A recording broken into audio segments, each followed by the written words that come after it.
It looks like three questions here. Do you align yourself with Rand Paul and Ted Cruz? That's number one. Number two, have you asked Susan Brooks why she votes the way she does on the bills you spoke of? And three, can you or your colleagues make any progress on eliminating fraud?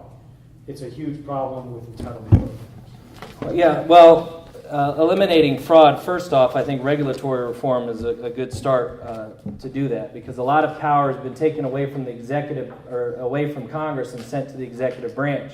So a lot of our bills, we've heard of too big to fail, a lot of our bills are too big to read. And they're chock full of bureaucratic authorities and powers. This part of the program we're going to give to this particular bureaucrat, and they are going to implement on behalf of the legislation or the administration what we think they should do. Well, when you give bureaucrats power to essentially pass legislation or create law, that's not the best way of doing it. That creates fraud, and that creates situations that are actually unconstitutional.